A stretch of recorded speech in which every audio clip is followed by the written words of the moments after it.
to move a motion for consideration of Jammu Kashmir reservation.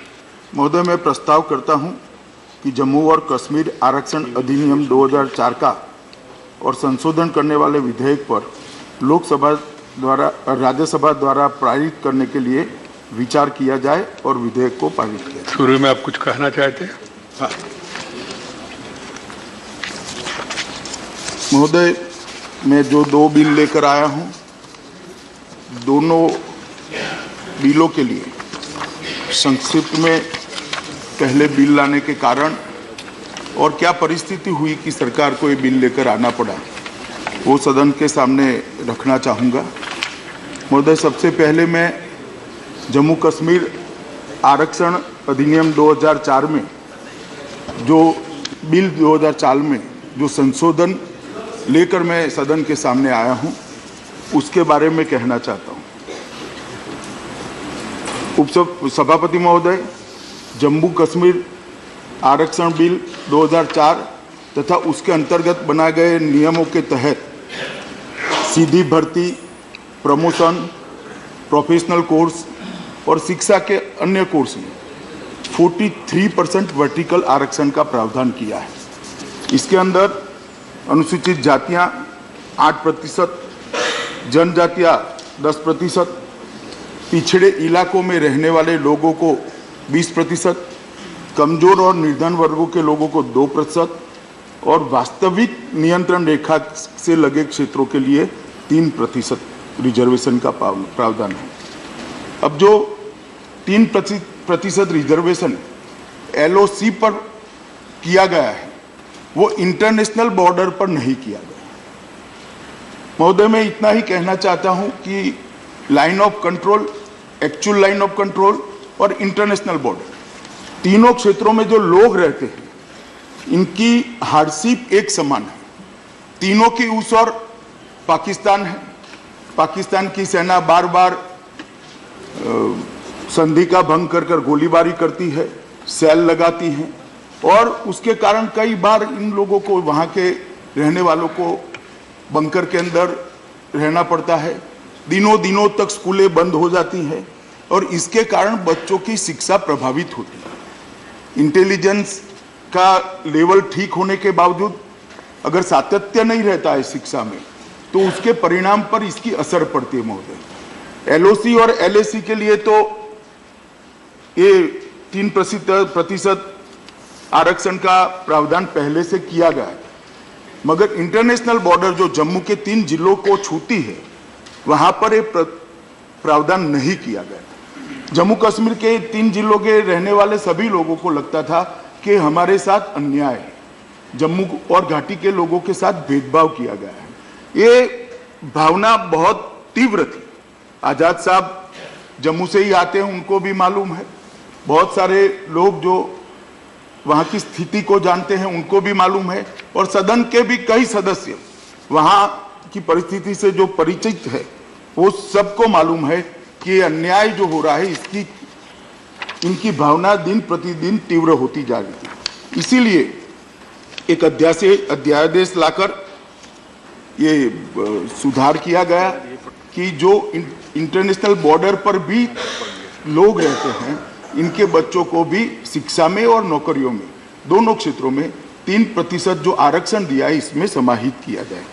चूंकि जम्मू कश्मीर में अभी विधानसभा अस्तित्व में नहीं है, तो विधानसभा के कानून पारित करने के सारे अधिकार संसद के दोनों सदनों में निहित है। इसलिए संसद में ये बिल लाना जरूरी था। मैं इसीलिए ये बिल लेकर आज सदन के सामने उपस्थित हुआ हूं।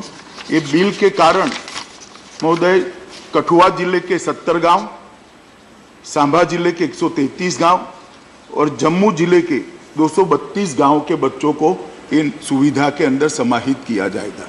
कुल मिलाकर 435 गांव के 3,50,000 की करीब आबादी को इसका फायदा होगा। और मैं मानता हूं कि बहुत समय से, लंबे समय से विसंगतता, एक एनोमली चली आ रही है।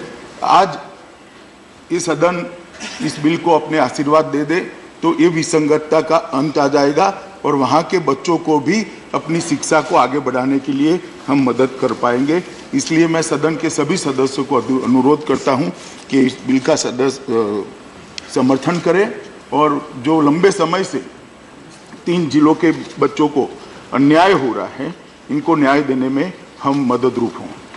महोदय, दूसरा बिल मैं लेकर आया हूँ कि जम्मू कश्मीर के अंदर राष्ट्रपति शासन की अवधि और रिजोल्यूशन प्रस्ताव है, प्रस्ताव लेकर आया हूं कि जम्मू कश्मीर के अंदर राष्ट्रपति शासन की अवधि कल समाप्त हो रही, तो इसको और 6 माह के लिए बढ़ाया जाए। महोदय, 28 दिसंबर 2018 को राष्ट्रपति शासन को लोकसभा ने पारित किया, 3 जनवरी को राज्यसभा ने पारित किया, तो 3 जुलाई को 2 जुलाई को इसकी अवधि समाप्त हो रही है।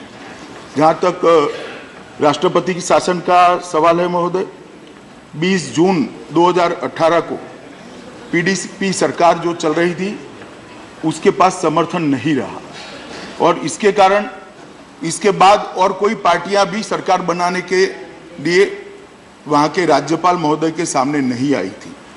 तो जम्मू कश्मीर के संविधान के तहत 6 माह के लिए राज्यपाल शासन वहाँ लगाया गया। राज्यपाल शासन लगाने के बाद 21 नवंबर 2018 को कई सारी सूचनाएं आई कि बहुमत आने की स्थिति भी नहीं है और कुछ हॉर्स ट्रेडिंग की भी सूचनाएं राज्यपाल महोदय को प्राप्त हुई। इसके कारण 21 नवंबर 2018 को वहाँ की विधानसभा को भंग कर दिया गया। 1 दिसंबर 2018 को राज्यपाल शासन की अवधि समाप्त होती थी, विधानसभा अस्तित्व में नहीं थी, इसलिए केंद्र सरकार ने राज्यपाल महोदय की अनुशंसा के आधार पर 356 का उपयोग कर 20 दिसंबर 2018 से राष्ट्रपति शासन जम्मू कश्मीर के अंदर डालने का फैसला किया और 3 जनवरी को राज्यसभा ने इसका समर्थन किया। आज जो मैं प्रस्ताव लेकर आया हूं उसको और 6 माह के लिए बढ़ाने का प्रस्ताव है। कई सदस्यों ने लोकसभा में जब चर्चा की, प्रेस से भी बात करते थे कि चुनाव क्यों कराए नहीं जाते।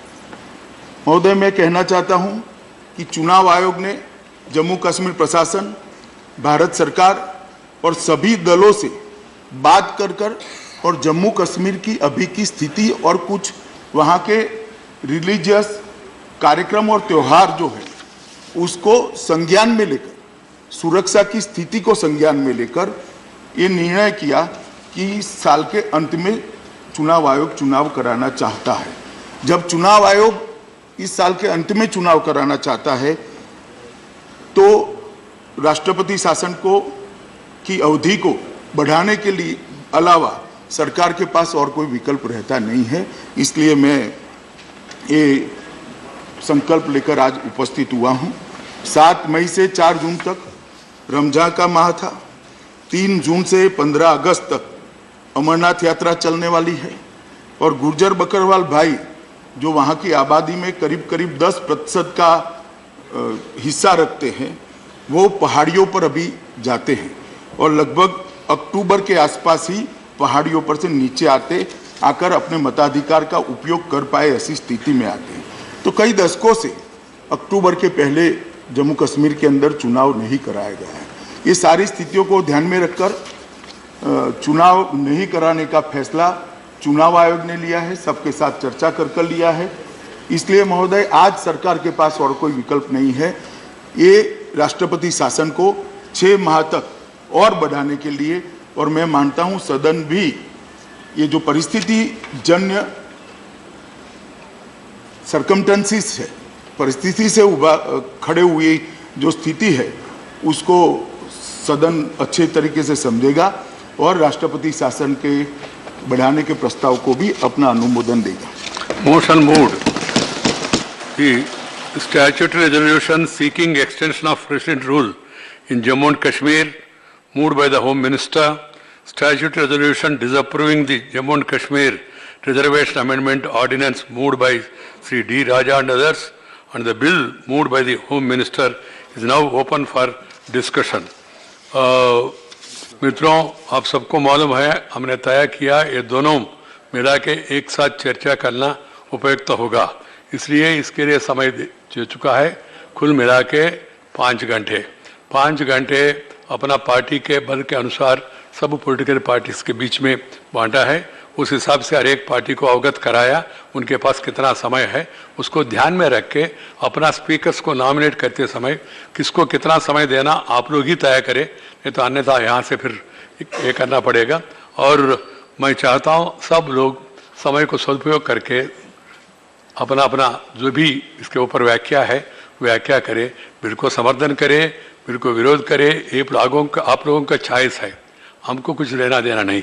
मेरा प्रार्थना इतना ही है, discuss, debate and decide, that's all. First speaker is Shrimati Viplava Thakur from the Congress party.